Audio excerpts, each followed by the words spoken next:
नमस्कार, मैं हूं श्वेता रंजन। भारतीय जनता पार्टी के पुराने और भरोसेमंद चेहरों में से एक वक्त था जब वो पार्टी की सबसे तेज तर्रार प्रवक्ताओं में गिने जाते थे। संसद में भी बुलंद आवाज में अपनी बात रखते थे और टेलीविजन डिबेट्स का सबसे चर्चित चेहरा हुआ करते थे। अटल आडवाणी युग से लेकर मोदी शाह युग तक उन्होंने बीजेपी का लंबा सफर देखा है। मंत्री भी रहे, प्रवक्ता भी और चुनावी रणभूमि के सिपाही भी।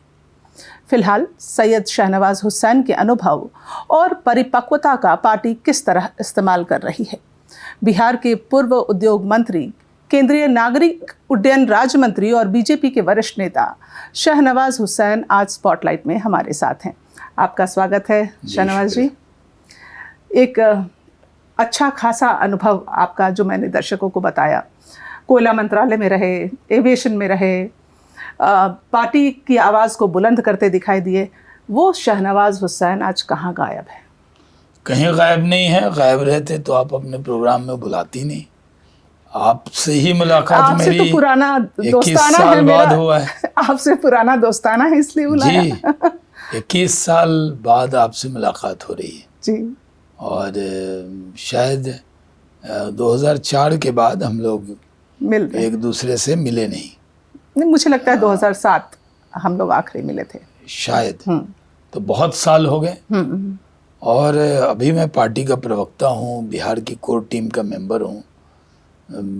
पीछे बिहार में उद्योग मंत्री के तौर पे मुझे जिम्मेदारी मिली थी और मैंने वहाँ काम किया। आज बिहार के लोग याद करते हैं कि 1.25 साल ही मुझे मिला। उसमें ग्रेन बेस इथेनॉल में बिहार को नंबर 1 बनाया इंडस्ट्री में। और कोई कह नहीं सकता कि बिहार में एक इंडस्ट्री है जिसमें बिहार नंबर 1 है देश में, वो है ग्रेन बेस इथेनॉल। और किसानों की आमदनी बढ़ी। जो 900 रुपये मक्का था आज 2000, 2200, 2300, 2400 में बिक रहा है। हम लोग बिहार में कैसे डबल इंजन की सरकार फिर आए, इस काम में लगे हैं, मिशन में लगे हैं। नीतीश कुमार जी के नेतृत्व में बिहार तरक्की कर रहा है, नरेंद्र मोदी का आशीर्वाद है, तो उसी काम में जुटे हुए हैं। आप बिहार गए और केंद्रीय मंत्री रहने के बाद ये लग रहा था और कहीं ना कहीं ये सुरसुरी थी कि एक डिमोशन है। आपने इस बात को कैसे लिया? देखिए, मैं पार्टी का कार्यकर्ता हूँ। पार्टी जो काम देती है मैं करता हूँ। मैं बस में चलता था, पार्टी ने टिकट दिया, मैं मंत्री बना, 3 बार सांसद रहा। पिछला लोकसभा का चुनाव सिर्फ लेस देन 1% वोट से भागलपुर से रह गया, वो भी अपनी वजह से, क्योंकि मैं 9 दिन बाहर था क्षेत्र से। ओवर कॉन्फिडेंस में हार गया वो चुनाव। उसके बाद पार्टी ने फिर मुझे एक बार कश्मीर का इंचार्ज बनाया, फिर एक जिम्मेदारी दी प्रधानमंत्री जी, और पार्टी का आदेश हुआ कि बिहार जाना है।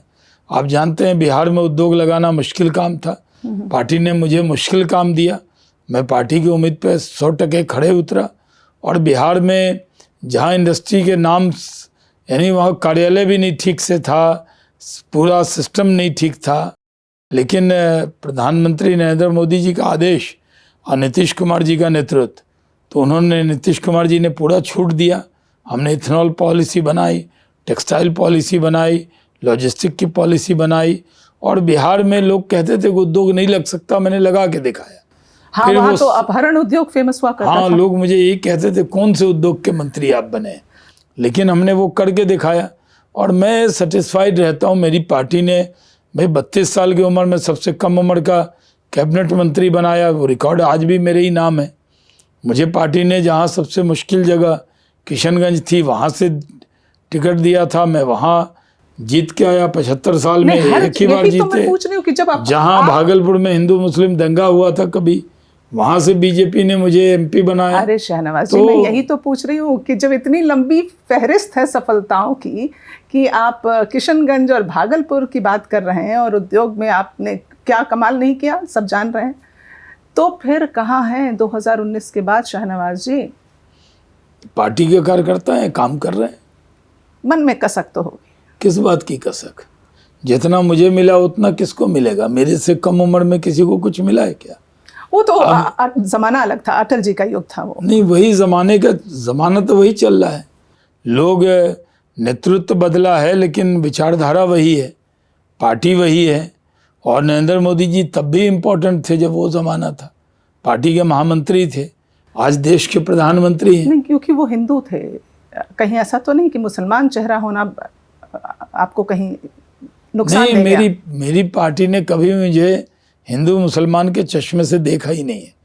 मैं अपनी पार्टी में काम करता हूँ, कभी मैंने सोचा ही नहीं कि मुझे पार्टी हिंदू मुसलमान के चश्मे से देखेगी, क्योंकि मैं चुनाव में जब जाता हूँ मैं सबके लिए काम करता हूँ, मुझे सबके वोट से मैं जीतता हूँ। और मुस्लिम वोट में तो हो सकता है जिस धर्म में पैदा हुआ हो कम भी मिलते हो, ज़्यादा वोट तो हिंदू समाज के ही मिलते हैं जिस पे मैं चुनाव जीत गया। भाई तभी आप तस्लीमुद्दीन के खिलाफ भी खड़े होते हैं तो हिंदू वोट लेके जीत जाते हैं। मैं तो हाँ, जीत मानती गए। हूँ कि जैसे लड़कियां जब शादी करती हैं हिंदू से तो वो हिंदू बन जाती हैं। मुझे लगता है आपने हिंदू लड़की से शादी की तो आप में ज़्यादा हिंदू गुण है। नहीं हाँ, वो है। ये वजह नहीं है।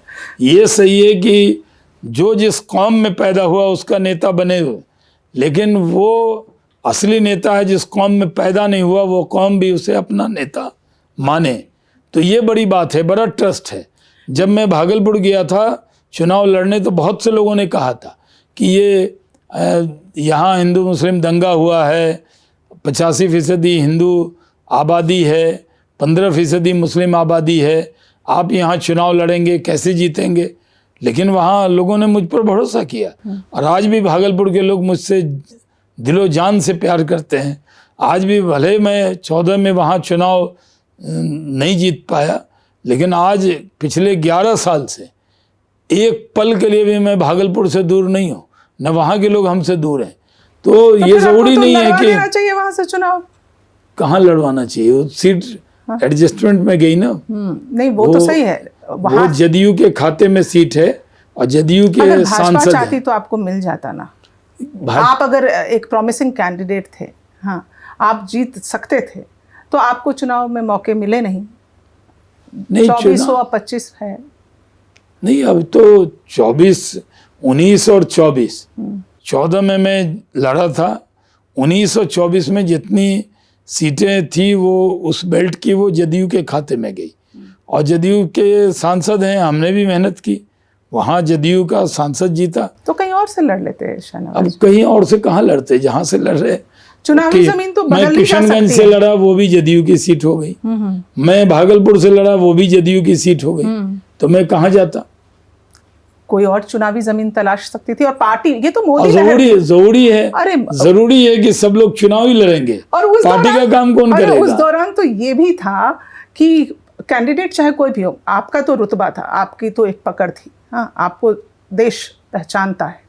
लेकिन अब वो दौर ऐसा निकला मोदी लहर की कि उसमें तो कोई भी खड़ा होता तो जीत जाता, तो आप कहीं से भी लड़ जाते तो जीत जाते। ये तो सही है कि मोदी लहर में ही सब लोग जीते हैं और किसी को गलतफहमी नहीं होनी चाहिए।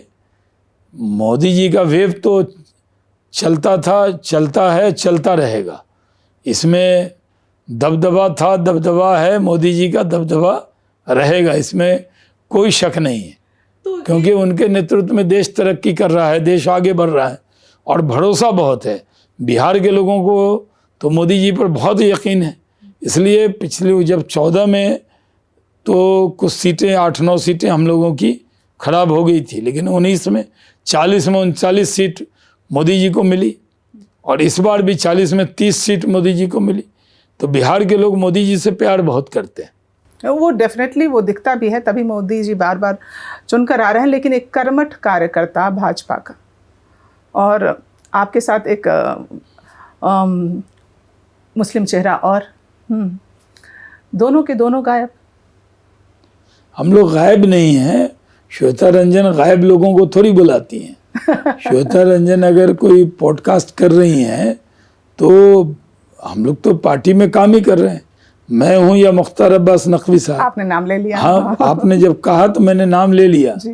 वो भी ईमानदारी से पार्टी का काम कर रहे हैं और पार्टी से कोई शिकायत नहीं है। पार्टी ने जो दिया बहुत दिया, अगर पार्टी कार्यकर्ता बनाकर ही काम लेना चाहती है तो काम करेंगे। अच्छा, ऐसी खबरें भी उठी थी पीछे कि मंच पर राजनाथ सिंह थे और अश्विनी चौबे जी को भाई केंद्रीय मंत्री रह चुके हैं, उनको जगह नहीं मिली मंच पर, तो पीछे कहीं अब नए जो चेहरे आ रहे हैं, नए फूल खिल रहे हैं, उनको तवज्जो दी जा रही है, और जो पुराने कर्मठ लोग हैं उनको एकदम किनारा लगा दिया।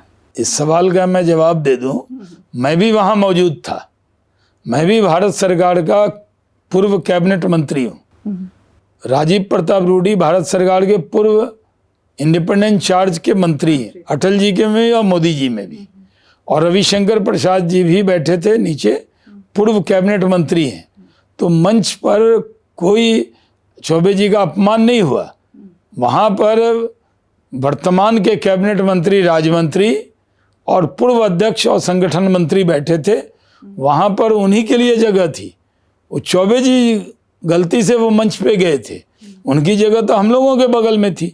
जहाँ पूर्व मंत्री बैठे थे वहीं उनको बैठना चाहिए था। अच्छा, तो ये उनकी गलतफहमी? नहीं, कोई उनका अपमान नहीं हुआ। चौबे जी का पूरा सम्मान है। मंच पर जो लोग बैठने वाले थे, हम लोग भी गए थे, पूछे कहाँ बैठना है, तो बताया गया कि वर्तमान मंत्री और पूर्व प्रदेश अध्यक्ष और संगठन मंत्री और प्रभारी वो मंच पे रहेंगे। उनके लिए नेम प्लेट लगा हुआ था सबका। और नीचे में रविशंकर प्रसाद, राजीव प्रताप रूडी, शाहनवाज हुसैन, अश्विनी चौबे, सबकी सीट तो नीचे सब थी। बिहार के नाम ले लिया आपने। हाँ, तो मैंने कहा ना, ये पूर्व मंत्री नीचे बैठे थे। मीडिया ने गलत चलाया कि चौबे जी को मंच पे स्थान नहीं मिला। अरे भाई, मंच पे वो पूर्व प्रदेश अध्यक्ष तो नहीं थे। पूर्व मंत्री के नाते जहां हम पूर्व मंत्री बैठे थे वहीं उनको भी बैठना था। कहीं चौबे जी ने तो कोई बयान नहीं दिया कि उनको स्थान नहीं मिला। वो मंच पे गए थे और वहां से निकल गए। उनको कोई जरूरी काम था, वो शायद अध्यक्ष को बता के निकल गए। कोई अपमान नहीं किया उनका। तो 2015 में, अगर मुझे सही याद हो, मोदी जी ने आपसे कहा तुम्हें विधानसभा लड़ना चाहिए। बहुत रिसर्च किया हुआ आपने, है ना? तो वो खबर तो आप उसको टालते हैं, आप कहते हैं नहीं, मोदी जी ने देखा कि बिहार में शाहनवाज जैसे चेहरे की ज़रूरत है। लेकिन वो कहने का अंदाज कैसा था? क्या आपका एक तरह से आपने उसको अपमान के तौर पे लिया? कैसे लिया आपने? नहीं, पार्टी चाहती थी और कि मैं लड़ूं विधानसभा चुनाव 2015 में, लेकिन मेरा मन नहीं बन पाया उस वक्त, क्योंकि 14 में चुनाव हारा था। तो मैं अंदर से बहुत टूटा था, तो मेरी लड़ने की मन स्थिति नहीं बनी। और मैंने पार्टी को बताया कि इसको इनडिसिप्लिन ना माना जाए, और पार्टी ने माना भी। फिर बाद में भी कोशिश हुई, लेकिन मेरा विधानसभा चुनाव लड़ने का मन नहीं था। आज भी मन नहीं है। क्यों? है पार्टी उसी के, जनता ने आपको सिर आंखों पे बैठाया है। नहीं, पार्टी का कार्यकर्ता बन के काम करना। अब मुझे लगता है मेरी पार्टी ने मुझे बहुत दिया है, मैं पार्टी को कुछ दूं, मैं मेहनत करूं। आपकी बातों से लग रहा है आपका दिल टूट चुका है। नहीं, दिल नहीं टूटा। मैं अपने नाम से कोई चीज़ मांगा नहीं पार्टी में आज तक, और न मांगने वाला हूँ। मेरी पार्टी मेरे बारे में निर्णय करती है, तो पार्टी जो निर्णय करेगी वो सर माथे पे। लेकिन मैं अपने तरफ से कोई इच्छा व्यक्त नहीं कर रहा हूँ। आप इलेक्शन कमेटी में रहे 18 साल। हाँ, आपने लंबा वक्त उसमें दिया। अभी बिहार में चुनाव है, सिर पर है। अब जो चुनाव आयोग का जो कहना है मतदाता लिस्ट को लेकर, वो उसके खिलाफ अभी मनोज झा गए भी, उन्होंने सुप्रीम कोर्ट में याचिका भी डाली है। व्यक्तिगत तौर पे मैं पूछूं, पार्टी के एंगल से नहीं, तो आपको लग रहा है ये सब सही हो रहा है? देखिए, एक दुष्प्रचार हो रहा है कि चुनाव आयोग जो है वो वोट काट देगा, और ये लोग कह रहे हैं वोट बंदी हो जाएगी नोटबंदी के बाद। ये राजद कांग्रेस के नेता इस तरह की भाषा बोल रहे हैं। ये लोग चुनाव हारे हैं महाराष्ट्र में, हरियाणा में, दिल्ली में, तो इन्होंने चुनाव आयोग को दोष दे दिया। और जब जीते कर्नाटक, तेलंगाना, हिमाचल, वायनाड और रायबरेली, तब चुनाव आयोग बहुत अच्छा, मीठा मीठा गप गप और तीता तीता थू थू। इन लोगों को चुनाव आयोग पर हमला करना है, क्योंकि ये जान गए हैं कि नीतीश कुमार के नेतृत्व में भारतीय जनता पार्टी, जेडीयू, चिराग पासवान की पार्टी, मांझी जी की पार्टी, उपेंद्र कुशवाहा की पार्टी लड़ेगी, जीतेगी, इसमें कोई शक की गुंजाइश नहीं है। हम लोग 200 से ज़्यादा सीट जीतने वाले हैं। अब राजद और कांग्रेस के लोग हार का बहाना तलाश रहे हैं कि हार का ठीकरा किस पर फोड़ेंगे, तो चुनाव आयोग से अभी भूमिका बना रहे हैं। और ये लोग कोर्ट में गए। भाई, वोट का जो वेरिफिकेशन होगा, कई लोग हैं जो मर गए, कई लोग बाहर चले गए, वोटर जहाँ बाहर बन गए वो वेरीफाइड होगा और वो वेरिफिकेशन होगा। मुसलमानों को डरा रहे हैं, कह रहे हैं मुसलमानों का वोट काटने की साजिश हो रही है। भाई क्या संदेश देना चाहते हैं? और कोर्ट गए हैं श्री मनोज झा और श्रीमती महुआ मित्रा, अब ये भी मुबारक हो, शादी हुई है तो कोर्ट चली गई। आज आगे बिहार की बड़ी चिंता में दुबली हो रही है। बिहार के बारे में ये जो आग है इसकी लपटें पहुंचने वाली बिहार के, क्योंकि हाँ, ये जो आग है इसकी लपटें बंगाल भी पहुंचेंगी, असम भी पहुंचेंगी। हाँ, शहनवाज जी, ये जो एक चुनाव, क्या आग है? इनके जिगर में आग है और कहीं आग नहीं है। ये लोग जलन में हैं। ये मोदी से जलते हैं, बीजेपी से जलते हैं, एनडीए से जलते हैं। हर जगह हम चुनाव जीत रहे हैं, इसलिए इनके जिगर में आग है और कहीं आग नहीं है। लेकिन चुनाव आयोग मतलब चुनाव से ठीक पहले क्यों जागता है? अब तो देखिए चुनाव कब करेगा? चुनाव के पहले ही तो करेगा। ठीक पहले आप देखिए ना, बाढ़, ये एक बाढ़ महीने है। का, लोगों को कहां से आधार कार्ड एक को भी महीने आपने का नहीं- प्रोसेस है, क्या दिक्कत है इसमें? नहीं, आपने आधार कार्ड को भी उसमें वैलिड नहीं माना है। अब कोई कहां से लाएगा कि कब पैदा हुए थे, उसका बर्थ सर्टिफिकेट? हमारे, आप भी बिहार से हैं, मैं भी बिहार से हूँ, हम लोग तो ये सब नहीं मेरे पास तो नहीं है मेरा बर्थ सर्टिफिकेट। आपके पास है? हमारे टाइम में तो बनता ही नहीं था। बनता नहीं था ना, तो वही तो बात है। तो फिर वो वोटर कहाँ जाए? कांग्रेस का राज था, बनता नहीं था। नहीं है, उतनी जागरूकता नहीं थी। कोई वैलिड वोटर का वोट नहीं काटा जाएगा, इसमें कोई शक वैलिड नहीं वोटर है। कौन है? जो बीजेपी का है? भाई बांग्लादेशियों को दिक्कत होना चाहिए, जो भारतीय वोटर है सब हमारा है, हम तो सबको अपना माने बैठे हैं, हम क्यों कटवाएंगे किसी का वोट? और क्या, मुसलमानों में क्या लोकप्रियता है बताइए मोदी जी की? आज मुसलमानों के सबसे लोकप्रिय नेता नरेंद्र मोदी है। हिंदुओं के नेता हैं, सिख के नेता हैं, ईसाई के नेता हैं, मुसलमानों के भी सबसे लोकप्रिय नेता है। ऐसा प्रधानमंत्री जो देश की तस्वीर और तकदीर को बदल दिया। अगर मोदी जी अनाज देते हैं तो मुसलमान को देते हैं कि नहीं? आधा उनको आयुष्मान कार्ड दिया, मुसलमान को देते हैं कि नहीं? कोई ऐसी भी योजना चलाते हैं उसका फायदा मुसलमान को होता है कि नहीं? फिर मुसलमान मोदी से अलग क्यों होगा? आप तो मुसलमान हैं, आप मुसलमान के चश्मे से अगर देखें, आप चलिए मुसलमान हैं लेकिन नेता भी हैं। बाकी आम आदमी के चश्मे से अगर आप देखें तो एनआरसी, सीए, 370 हो, ट्रिपल तलाक हो, वक्फ हो, मतलब मुसलमान हर तो काम नाराज तो बैठा मुसलमानों के। देखिए 370 हुआ, अब आप और हम जो है कश्मीर में चाहें तो बच सकते हैं, पहले नहीं बच सकते थे। तो कोई जो मुसलमान है जो मेरठ का, बुलंदशहर का, मुजफ्फरपुर का, भागलपुर का, उसका मन करे कि नहीं गर्मी में वहीं पे रहा जाए, एक छोटा मकान ले सकता है वो। और वहाँ का आदमी अगर चाहे कश्मीर का भागलपुर में लेना तो वो ले सकता है। तो धारा 370 कोई हिंदू मुसलमान में एक फ़र्क कहाँ करती थी? मुसलमान के विरोध में कहाँ हुआ इसको हटाना? दूसरा, सीए, सिटीजनशिप अमेंडमेंट एक्ट, नागरिकता देने वाला कानून था, लेने वाला नहीं था। बिना बात के बवाल काटा गया सब जगह। शाहीन बाग, बूढ़ी आंटी बैठी हुई है चाची धरने पे, क्या फ़ायदा हुआ? वो तो था पाकिस्तान, बांग्लादेश, अफ़गानिस्तान में जो धर्म के नाम पर माइनॉरिटीज़ के लोग, हिंदू, सिख, जैन, ये सब सताए जाएंगे, ईसाई, उनको भारत सरकार नागरिकता देगी, ये कानून था। वो तो लेने वाला था नहीं। एनआरसी अभी लागू ही नहीं, अब लोग कह रहे हैं कि एनआरसी लागू हो रही है वोट का वेरिफिकेशन करके। जो मुस्लिम हैं उनके बीच में मोदी जी की बड़ी लोकप्रियता है, क्योंकि मुसलमान नाम से नहीं काम से उनसे प्यार करते हैं। आज भारत के मुसलमानों के लिए मोदी से अच्छा कोई नेता हो नहीं सकता, जो हर काम मसावात के रास्ते पर करते हैं।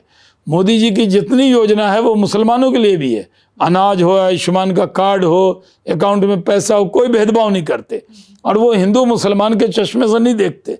और इस बार भी मोदी जी की लोकप्रियता बढ़ी है क्योंकि पाकिस्तान ने साजिश की थी पूरे हिंदू मुसलमान को अलग करने की। ये मोदी थे जिन्होंने फेविकॉल की तरह मुसलमान हिंदू को जोड़ा, क्योंकि वहाँ धर्म पूछ कर मारा गया था, कलमा पूछ कर मारा गया था, पैंट उतार कर देख कर मारा गया था, और साजिश थी कि अगर ऐसे मारेंगे तो पूरे हिंदुस्तान में हिंदू मुस्लिम दंगा हो जाएगा। लेकिन मोदी जी का नेतृत्व था जो कहीं कुछ नहीं हुआ, और संदेश किया कि पूरा देश एक है, सब लोग एक हैं। बीच में कांग्रेस ने कुछ गड़बड़ उड़बड़ की, बयानबाजी की जैसे उस इसकी समय आदत है। कांग्रेस ने भी कहा था कि हम आपके नहीं, साथ हैं। कांग्रेस कहती तो है, लेकिन किंतु परंतु, इफ एंड बट, लेकिन ये सब लगाती है। वो लगाया, लेकिन पूरा ये देश एक रहा। तो मुसलमानों में तो सबसे लोकप्रिय नेता आज कोई है तो नरेंद्र मोदी है। आपको अपने ही कौम के लोग कभी कहते हैं कि तुम हमारे बीच के हो और तुम मोदी जी की इतनी तारीफ करते हो, हमारे कौम के होकर इतनी तारीफ? क्यों कहेंगे? किसी की हिम्मत है आगे कहे मुझे ठीक है, फेसबुक ट्विटर पे कुछ गालीबाज बैठे हैं, वो कुछ लिखते होंगे, और मैंने पहले ही एक दिन तय कर दिया, जो गाली तुमने मुझे दी वो गाली तुम्हें वापस मुबारक हो। तो वो देते हैं तो मैं मान लेता हूँ कि उनको चली गई। तो ऐसे लोग हैं, कई बार धमकियाँ आती हैं, कई बार उल्टा सीधा लिखते हैं, तो इससे मैं डरता हूँ। मैं खुदा से डरता हूँ और खुदा के अलावा किसी से नहीं डरता हूँ। तो वो लोग कहते रहते हैं, मैं तो सच्चा रास्ता दिखा रहा हूँ ना, सही रास्ता है। वो कांग्रेस पार्टी के साथ मुसलमान थे, उनको क्या मिल गया? मुसलमानों के लिए आज हिंदुस्तान तरक्की करेगा, रोड बनेगा, बिजली, पानी, सड़क है, देश आगे बढ़ रहा है, तो उसका फायदा मुसलमान को हो रहा है कि नहीं हो रहा है? हो रहा है, बिल्कुल हो रहा है, और सबके लिए बराबर ही किया जा रहा है। अब आते हैं, बिहार में चुनाव है, क्या हालात हैं, क्या लग रहा है आपको शाहनवाज जी? एकदम साफ दिख रहा है यहाँ से, क्लियर। 200 प्लस सीट एनडीए को आएगा। ओके, लिख के दे देता हूँ तो कि 200 से ज्यादा सीट एनडीए को आने वाला है। जिस तरह 2010 में हम लोग जीते थे, इस बार जो मुख्य लड़ाई में हमसे है महागठबंधन, कांग्रेस राजद का गठबंधन, उसको 23 से कम सीट आने वाली है। जन सुराज 2-3-4% वोट लेकर चर्चा में रहने वाला है। और कई पार्टियां हैं, आम आदमी पार्टी, वो भी चुनाव के मैदान में जन सुराज की तरह वो रहेंगे। ऐसे करके कई लोग लड़ेंगे, लेकिन जीतेगा एनडीए, छाएगा एनडीए और सरकार बनाएगा एनडीए। बिल्कुल, लेकिन मोदी जी के जो हनुमान हैं वो मतलब पार्टी से अलग जा रहे हैं, क्या कर रहे हैं? कौन जा रहे हैं अलग? चिराग पासवान एकदम नहीं अलग है, वो एनडीए के एक मजबूत प्लेयर है। चिराग पासवान एनडीए के एक स्तंभ है और भारत सरकार में मंत्री हैं, एनडीए के नेता हैं। वो पूरा 243 सीटों पर उनकी पार्टी मेहनत कर रही है ताकि जिस सीट पे गठबंधन का कोई भी लड़े या वो खुद लड़े, उन सब सीटों पर एनडीए जीते, इसके लिए वो काम कर रहे हैं। बीजेपी सब सीटों पे मेहनत कर रही है, जदयू सब सीटों पे मेहनत कर रही है, मांझी जी सब सीटों पे मेहनत कर रहे हैं, कुशवाहा जी पूरे बिहार घूम रहे हैं, मेहनत कर रहे हैं।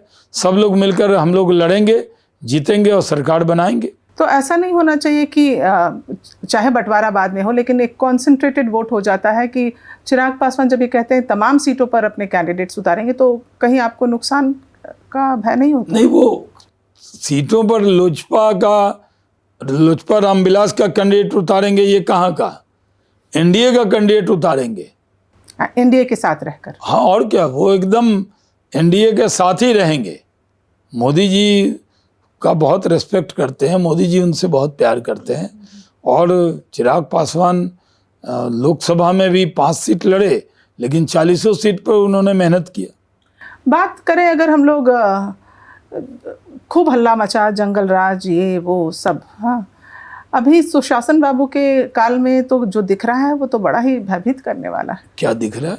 मतलब गोपाल खेमका को जैसे गोली मार दी गई, जैसे कल भी गोली कांड हुआ, एक पटना में एक शिक्षक को, स्कूल संचालक को गोली मार दी गई। तो ये क्या हो रहा है बिहार में? देखिए, बिहार में गोपाल खेमका जी की हत्या हुई, बहुत दुखद है। या जो भी अन्य जिलों में भी ऐसी एक आध घटना हुई है, लेकिन बिहार में आज भी सुशासन है। जो जंगल राज वाले हैं वही हल्ला कर रहे हैं। जिनके यहाँ सरकार और गुंडे मिलकर, अपराधी मिलकर, उसी को जंगल राज कहते हैं। आज अपराध और अपराधियों से नीतीश कुमार जी का कोई लेना देना नहीं है। कोई अपराध होगा, अपराधी अपराध करेंगे, वो जेल के सलाखों के पीछे जाएंगे। जीरो टॉलरेंस है, सुशासन है।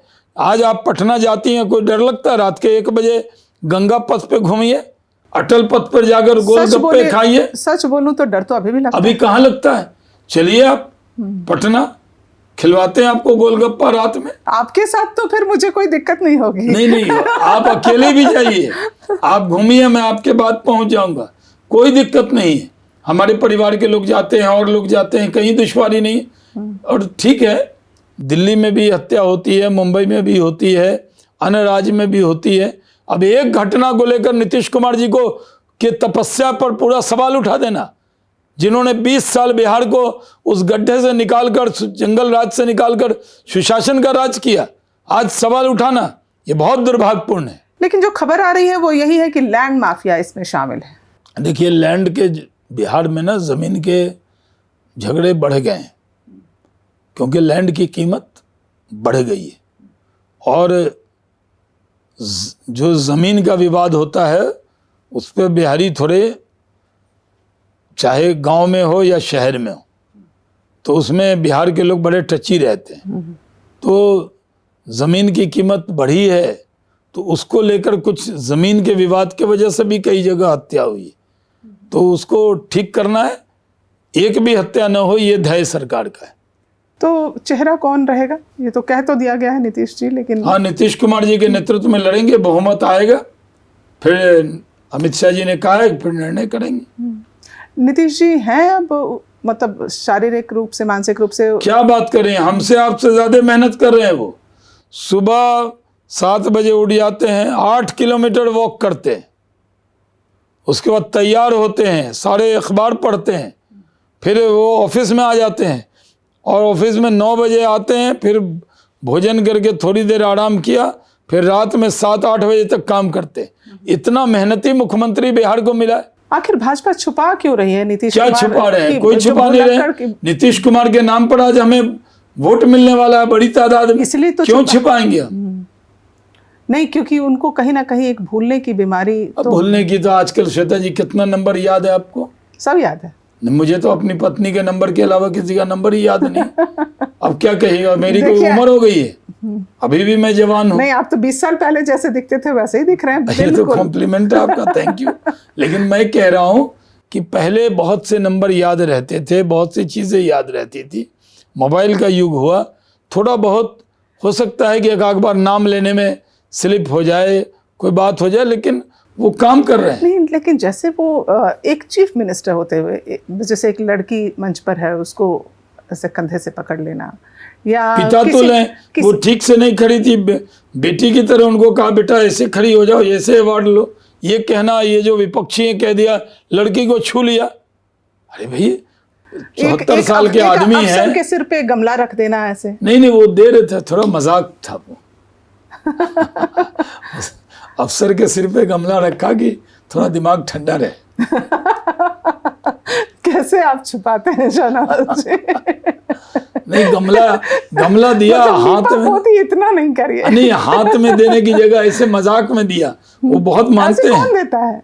दे दिया ऐसे। अब हम लोग को गमछा लोग देते हैं, ऐसे देते हैं, अपना गमछा किसी और को उड़ा देते हैं, तो लोग कहेगा कि भाई आपका ये जो गमछा मिला आपने दूसरे को कैसे उड़ा दिया। कई बार फोटो खिंचाते हैं, ऐसी भीड़ होती है, अब उस फोटो को कोई कहे ये इतना सट के खड़ा था, ये इतना ऐसे खड़ा था, वो सब ध्यान रखना पड़ता है फोटो खिंचाते वक्त। लेकिन बुजुर्ग हैं वो, थोड़ा जिन ऑफिसर के, सिद्धार्थ जी के सर पे गमला रखा उनको बहुत मानते हैं वो, तो थोड़ा सा, अब मुख्यमंत्री हो गए तो हंसी मजाक भी नहीं कर सकते। तो भाजपा का कोई अपना चेहरा तो होगा, भाजपा अंदर अंदर एक कुछ तो पका रही होगी कि अपना एक चेहरा नीतीश नहीं, जी भारतीय की जनता उम्र भी हो गई है। भारतीय जनता पार्टी नीतीश कुमार के नेतृत्व में लड़ेगी। और जहाँ तक भारतीय जनता पार्टी जो एनडीए विधानमंडल दल है उसके नेता नीतीश कुमार जी हैं, और भारतीय जनता पार्टी का जो विधानमंडल दल है उसके नेता सम्राट चौधरी हैं, और वो डिप्टी सीएम है। एक और डिप्टी सीएम विजय सिन्हा जी हैं, लेकिन सम्राट चौधरी बीजेपी विधानमंडल दल के नेता हैं, उप मुख्यमंत्री हैं, और वो कंधे से कंधा मिलाकर काम कर रहे हैं, और पिछड़ों के बहुत बड़े नेता हैं सम्राट चौधरी भी। हमारे पास नेताओं की कमी नहीं है, एक से एक नेता है। सम्राट चौधरी जी हैं, नित्यानंद राय जी हैं, विजय सिन्हा जी हैं, भाई गिरिराज सिंह जी हैं, एक से एक नेता हमारे पास, मैं कितना नाम लूं, जिसका छूट जाएगा वही नाराज होगा। नहीं, एक लंबी फहरिस्त तो है, अच्छे बड़े गैलेक्सी ऑफ लीडरशिप है, लेकिन कैसा नेता चाहिए वैसा नेता है बीजेपी के पास। लेकिन अभी हम नीतीश कुमार जी के नेतृत्व में चुनाव लड़ रहे हैं, इसमें पूरी तरह हम ईमानदार हैं और ये हमारे केंद्रीय नेतृत्व कह चुका है कि उनके नेतृत्व में लड़ेंगे और कंधे से कंधा मिलाकर सम्राट चौधरी हों या हम सब लोग हों, नीतीश कुमार जी के साथ खड़े रहेंगे।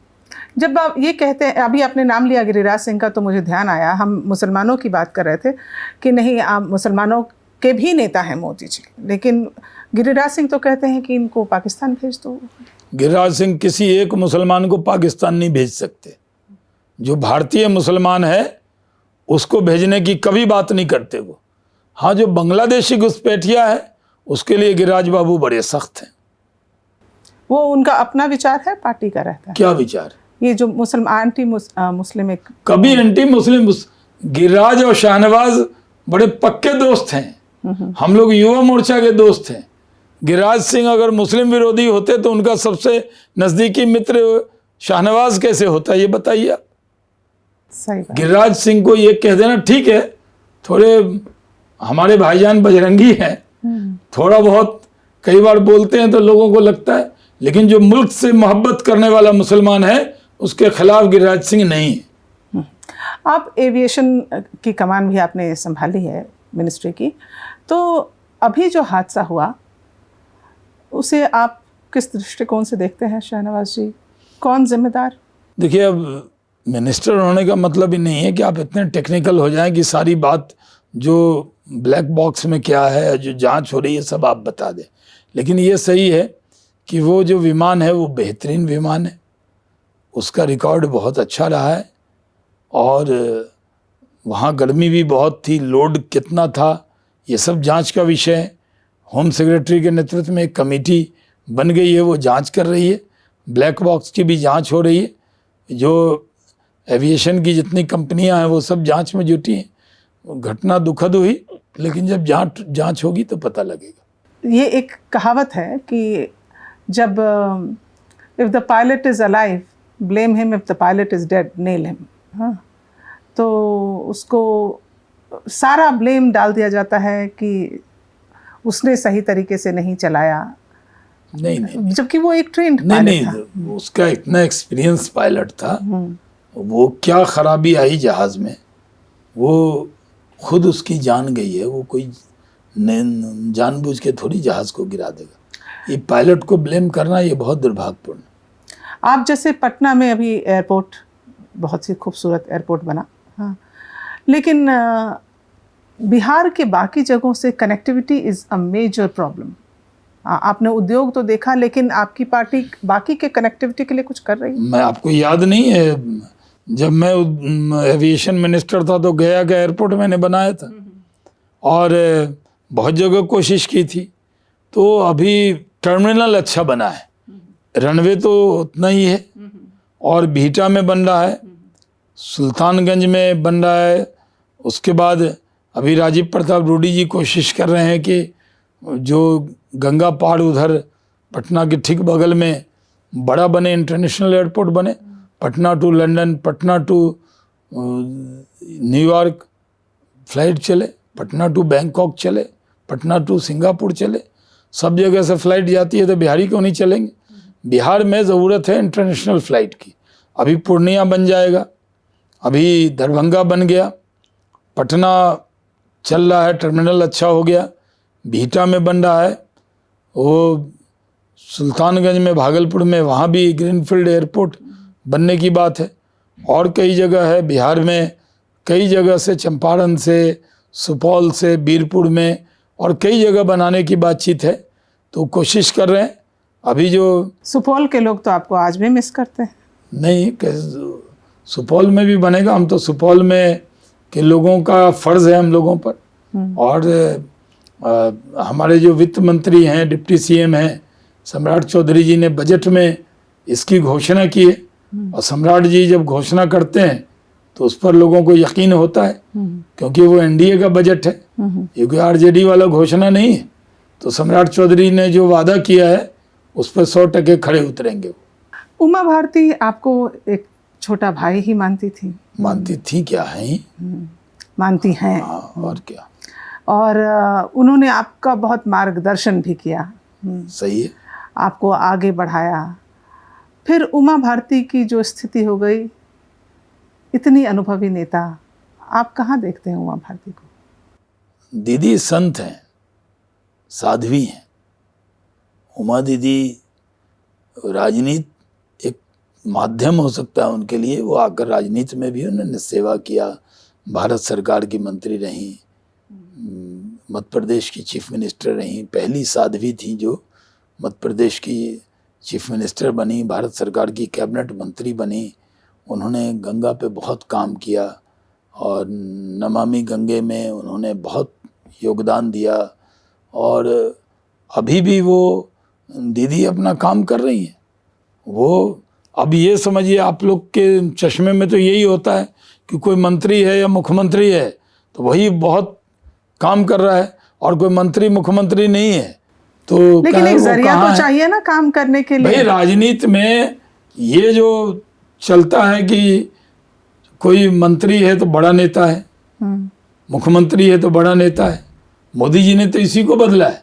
जो लोग केंद्र में, जब मैं पहली बार बिहार में उद्योग मंत्री बन के गया तो जो आपने सवाल भी पूछा, लोग कहते थे अच्छा डिवोशन हो गया, केंद्र से राज्य में चले गए। अब मेरे बाद तो नरेंद्र सिंह तोमर गए, प्रहलाद पटेल गए, और कई नेता राजस्थान में गए। तो नरेंद्र मोदी जी दिखते सेवा करना है, चाहे आपको स्टेट में करना है या केंद्र में करना है। अब ये ज़माना नहीं रहा कि लाल बत्ती लगा रहे हैं, हॉर्न बजा रहे हैं, बहुत बड़े मंत्री बन गए तो पम बाबू बन गए, एकदम उतर रहे हैं गाड़ी से, आप ही सब कुछ है। हमारे यहाँ जो एक साधारण कार्यकर्ता है उसकी भी इम्पोर्टेंस है। ठीक है, वो मंत्री नहीं बना तो इसका मतलब उसका कोई महत्व नहीं है। अगर उमा भारती जी आज मंत्री नहीं है या मुख्यमंत्री नहीं है तो उनका कोई महत्व नहीं है। वो बीजेपी की सीनियर लीडर है, राष्ट्रीय कार्य समिति की सदस्य है, उनका बहुत सम्मान है पार्टी में। उमा भारती ने आपको कहाँ कहाँ पे सहयोग किया? दीदी ने तो इतना सहयोग किया कि उसको बताने के लिए सुबह से शाम हो जाए।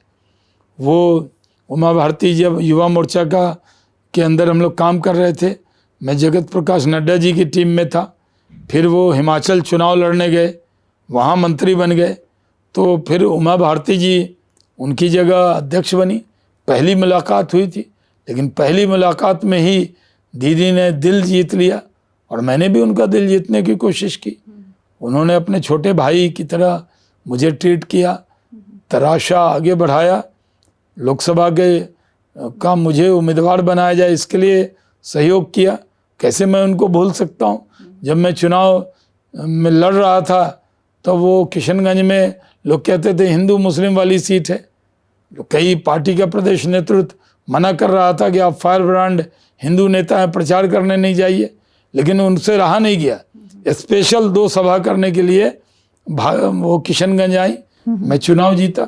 और जब मैं चुनाव जीत के आया तो सबसे पहले मैं उतर के अपने घर नहीं गया, मैं उमा भारती जी के त्यागराज मार्ग पे रहती थी, मैं वहाँ गया। आरती की थाली लेकर उन्होंने तिलक किया, आरती किया, बहुत स्नेह प्यार दिया। मैं जब भारत सरकार का मंत्री बना तब भी वो उस दिन मुझे अपनी गाड़ी में, जो कैबिनेट की बैठक है उसमें ले गई, और बहुत प्यार करती हैं। कई बार हम दीदी से कम भी मिलते हैं, कभी कभी गुस्सा भी करती हैं, लेकिन हमारी सगी बहन से भी बढ़कर है हमारी दीदी उमा भारती। बिल्कुल। इन सब बातों के बावजूद भी शाहनवाज जी, मुझे ये समझ में नहीं आ रहा है कि आप अभी कर क्या रहे हैं? मैं बिहार में काम कर रहा हूँ। ओके। फिर से एनडीए की सरकार बनाने के लिए मेहनत कर रहा हूँ, और उन सब के लिए उन सब सवालों का जवाब दे रहा हूँ जो आरजेडी, कांग्रेस, जनसुराज के लोग उठा रहे हैं। उनके सवालों का जवाब देना पार्टी का राष्ट्रीय प्रवक्ता हूँ, उस नाते जिम्मेदारी है। अब ये थोड़ी है कि मंत्री बन जाए उसी को श्वेता रंजन मानेंगी कि बहुत बड़े नेता हैं। मैं चाहती हूँ आप बन जाएं मंत्री तो रहे ना, कोई जानने वाले जो जिस उम्र में हम रहे उसमें सपने देखते हैं लोग। अरे सबसे कम उम्र के मंत्री बने आप, वो रिकॉर्ड मेरे ही नाम है। जी बिल्कुल। लेकिन कहीं ना कहीं अभी वो दिल में कोई कसक नहीं है, नहीं, कोई चेहरे पे शिकन दिख रहा है नहीं कि मैं एमपी नहीं हूँ, एमएलए नहीं हूँ, एमएलसी नहीं हूँ, मैं मंत्री नहीं हूँ। मैं बीजेपी का कार्यकर्ता हूँ, और बीजेपी का कार्यकर्ता बन के जो मेरी जिम्मेदारी है वो मुझे निभाना है। जो मेरा वचन है मेरी पार्टी से वो मुझे निभाना है। पार्टी के लिए काम करना है, देश के लिए काम करना है। मुसलमानों को भी मैं कहता हूँ कि भारतीय जनता पार्टी से अच्छी कोई पार्टी नहीं है। जो लोग खुद कमज़ोर हैं उन कमज़ोर लोगों के साथ जाने की ज़रूरत नहीं है। आइए भारतीय जनता पार्टी के साथ, आइए एनडीए के साथ और फिर से बिहार में सरकार बनाइए। एक बात बताइए, मुझे लगता है जैसे तमाम दल, चाहे वो जो सत्ता में हो या सत्ता से बाहर, जो बात होनी चाहिए देश के विकास की, तरक्की की, वो बातें छोड़कर हिंदी मराठी जैसे मसले, राम मंदिर जैसे मसले, मतलब हम इसी में अटके रह जाएंगे क्या शाहनवाज? नहीं, कहाँ अटके? हम तो देश को तरक्की के रास्ते पे ले जा रहे हैं। 4थे नंबर की इकोनॉमी बन गया हमारा देश। 3रे नंबर की इकोनॉमी बनाना है देश को। देश में रोड बन रहे हैं, पुल बन रहे हैं, बिजली सब जगह है, देश में इंफ्रास्ट्रक्चर बन रहा है, देश में मेड इन इंडिया आगे बढ़ रहा है। पूरे दुनिया की सबसे उभरती हुई ताकत देश है। हिंदू मुस्लिम जो लोग करते हैं, भारतीय जनता पार्टी तो कभी हिंदू मुस्लिम नहीं करती। हम तो सबका साथ, सबका विकास, सबका विश्वास को लेकर चलते हैं, सबकी चिंता करते हैं। जो अपने मिट्टी से प्यार करेगा उसको हम अपने छाती से लगाएंगे। देखिए ऑपरेशन सिंदूर की सफलता मिली जब कर्नल सोफिया कुरैशी और वेमिका सिंह आई और भारत की सफलता की गाथा बताई तो पूरे देश को गर्व हुआ। पूरा देश एकजुट हुआ, हिंदू हो या मुसलमान, सिख हो या ईसाई, देश के साथ खड़ा रहा। नरेंद्र मोदी जी के नेतृत्व में देश ने इतनी बड़ी सफलता प्राप्त की। अभी ब्रिक्स का सम्मेलन हुआ, उसमें भी पहलगाम हमले की निंदा की गई। तो देश तो तरक्की कर रहा है। हिंदू मुसलमान तो कांग्रेस के लोग कर रहे हैं, आरजेडी के लोग कर रहे हैं, सपा के लोग कर रहे हैं। अखिलेश यादव कह रहे हैं कि पुलिस वालों को कांवड़ियों के पैर दबाने चाहिए, सेवा करनी चाहिए। वो तो ये कह रहे हैं। लेकिन आप देखिए कि अभी आपने ऑपरेशन सिंदूर का भी कहा, ये जो डेलीगेशन भेजा गया, शशि थरूर को भेजा गया, हाँ, और इतनी इम्पोर्टेंस, उस समय आप लोगों का दिल नहीं कचोटता कि भाई वो तो हमारे पार्टी के हैं भी नहीं और इतनी इम्पोर्टेंस उनको मिल रही है? भाई जब व्यक्ति से बड़ा दल, दल से बड़ा देश होता है। शशि थरूर आर्टिकुलेट हैं, यूएन में रहे बहुत दिन तक, सांसद हैं, बहुत अच्छा बोलते हैं, दुनिया में उनकी पहचान है, तो उनके टैलेंट का उपयोग किया। अटल बिहारी वाजपेयी जी विपक्ष के नेता थे और जब यूएन में पाकिस्तान पे बहस हुई थी तो नेता बन के गए थे कि नहीं? तो ऐसे सब दल के लोगों को मौका दिया गया। असदुद्दीन ओवैसी जो भड़काऊ भाईजान है वो भी गए थे। तो कम से कम देश के लिए उन्होंने बाहर जाके अच्छा बोला। भले देश में 15 मिनट कहें कि पुलिस हटा दो, लेकिन बाहर तो 15 मिनट भी देश के खिलाफ नहीं बोला, देश के पक्ष में बोला। अटल जी का नाम आपने लिया, उनसे जुड़ी यादें क्या क्या है? बहुत यादें हैं, कुछ बोलिए। समुंदर का पानी कम हो जाए जब उनकी यादें लिखें तो। अटल बिहारी वाजपेयी भारत रत्न है। मुझे सौभाग्य है कि भारत रत्न के 9 रत्नों में काम करने का सौभाग्य। 2 मैगजीन ने, जो बड़ी मैगजीन ने कवर पेज पे लिखा था अटल के 9 रत्न, तो उसमें हमारी भी तस्वीर डाली थी। तो ये सौभाग्य है उनके साथ काम करने का। बड़े दिल के नेता थे, तो बहुत बड़ी बात है। उन्होंने तो बहुत काम किया, उन पर बहुत विश्वास था लोगों का। और उनकी सरकार में आप मंत्री भी रहे। हाँ, तो पूरे उनके साथ मंत्री रहे, एक नहीं 6 विभाग के मंत्री रहे, और उन्होंने मौका दिया, सेवा का हमने किया। अभी जो मसला है भाजपा का, ये कहाँ, भाजपा राष्ट्रीय अध्यक्ष का कहाँ? कोई नहीं, जल्दी, जब तक आपका पॉडकास्ट आएगा, जब तक नाम हो सकता है कि वो हो भी जाए अनाउंस। कौन है सीक्रेट? वो सीक्रेट हो तो पार्टी का केंद्रीय नेतृत्व तय करेगा। उसमें कई नाम है। नाम तो कई हैं, आप जोड़ दीजिए। जोड़ने में क्या नाम है? जोड़ने में आप हमारा नाम भी जोड़ दे सकती हैं, तो क्या हो जाएगा उससे? अरे जो तो सूत्र एक दर्जन नाम लेने से कोई बन थोड़ी जाता है। जो पार्टी का केंद्रीय नेतृत्व है, आज जो मोदी जी का जो दौर है, उसमें जो नाम बताए जाते हैं उसमें तो सरप्राइज ही मिलता है। लास्ट फैसला मोदी जी का ही रहेगा। लास्ट फैसला पार्टी का रहेगा। जो पार्टी का केंद्रीय नेतृत्व है, पार्लियामेंट्री बोर्ड है, बैठ के तय करेगा। हमने आपके राजनीतिक सफर पर काफ़ी बातचीत की है अभी शाहनवाज जी। 10 मिनट और लूँगी आपका।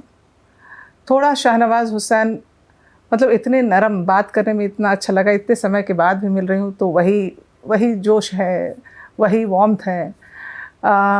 वैसे किस किस्म के पर्सन हैं, क्या क्या अच्छा लगता है आपको?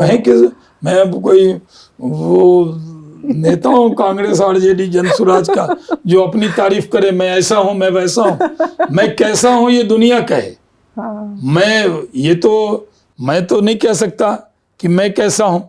मैं तो मानता हूँ कि इस भारत माता का सपूत हूँ, ईमानदारी से काम करता हूँ, देश में हिंदू मुस्लिम सिख ईसाई आपस में मिल के रहें, हिंदू और मुसलमान के बीच में जितनी गलतफहमी है वो दूर करना ये मेरी जिम्मेदारी है, और सही दिशा अपनी कौम को बताना भी मेरी जिम्मेदारी है। उस काम में लगा रहता हूँ, गाली भी सुनता रहता हूँ, लेकिन उस काम को करता रहता हूँ।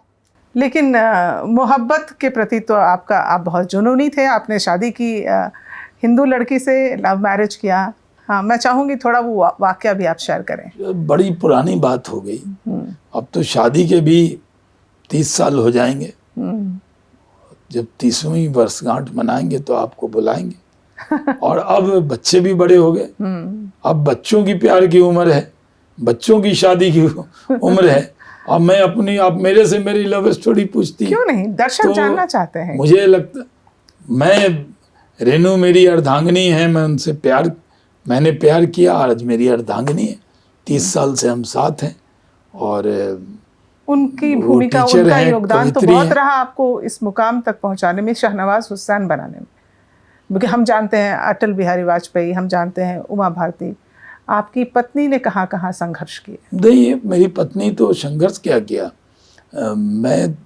वो गवर्नमेंट स्कूल में टीचर थी और हम स्ट्रगलर थे, तो उन्हीं की तनख्वाह आती थी, उसी से घर चलता था। जब आप मंत्री रहे तब भी? वो आज भी पढ़ाने गई हैं। अभी मैं आपसे बातचीत कर रहा हूँ, वो स्कूल में, वो जो विद्यालय है दिल्ली सरकार का, सर्वोदय विद्यालय, उसमें इंग्लिश की टीचर हैं, हिंदी की कवित्री हैं, पोएट हैं। कभी उनको बुला के बात कीजिए मुझसे। मैं तो चाहती थी कि मैं तो अब इश्क मोहब्बत की बात जो है, उम्र दिखे नहीं लेकिन उम्र तो हो गई है, अब वो कहने में मुझे बड़ी शर्म आती है। तो इतना मेंटेन कैसे किया शहनवाज हुसैन ने? क्या एक्सरसाइज रूटीन क्या करते, क्या खाते हैं? कुछ नहीं, नॉर्मल जीते, स्ट्रेस नहीं लेते? स्ट्रेस नहीं लेते, टेंशन लेने का नहीं, टेंशन देने का। बहुत बहुत शुक्रिया आपका जी, शहनवाज जी, हमसे बातचीत करने के लिए। Thank you.